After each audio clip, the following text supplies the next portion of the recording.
বর্তমানে ছোট বড় স্বর্ণ শিল্প ও শিল্পীদের অবস্থা। 2016 সালে 8ই নভেম্বর স্বর্ণ শিল্প ও শিল্পীদের পতন শুরু হয়েছে, যার কারণ নোটবন্দি। আরও বড় পতন হলো 2020 25শে মার্চ, তার কারণ করোনাকাল, লকডাউন। আমরা সব কিছুরই পতন থেকে উত্থান দেখলাম এবং পরিবর্তনও দেখলাম, কিন্তু আমাদের শিল্প ও শিল্পীর শুধু পতনের পর পতন হতেই চলেছে, উত্থান কোনো রকমভাবে দেখতে পেলাম না।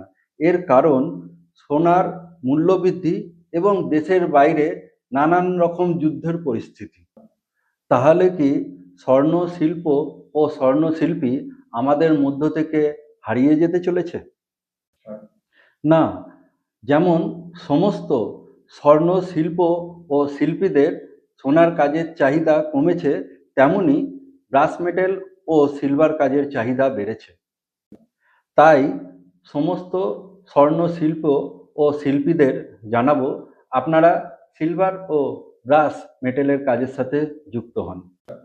এবং যদি কোনো রকম সমস্যার সম্মুখীন হন, যেমন কাজ খুঁজে পাচ্ছেন না, কাজ বানিয়ে ফেলেছেন, বিক্রি করার জায়গার সন্ধান পাচ্ছেন না, আরও অনেক রকম সুবিধা পেতে আমাদের আভূষণ কারিগর অ্যাপসে যোগাযোগ করুন এবং ডাউনলোড করুন। ভালো করে আপনার প্রোফাইল বানান, নাম ও নাম্বার দিয়ে রেজিস্টার করুন, স্ক্রিনে দেওয়া নাম্বারে যোগাযোগ করুন। ভিডিওর ডেসক্রিপশনে হোয়াটসঅ্যাপ চ্যানেলের লিঙ্ক দেওয়া আছে, জয়েন্ট হন। আর আমাদের ফেসবুক, ইউটিউব, ইনস্টাগ্রাম চ্যানেলটি ফলো করে রাখুন। ভালো থাকুন, সুস্থ থাকুন।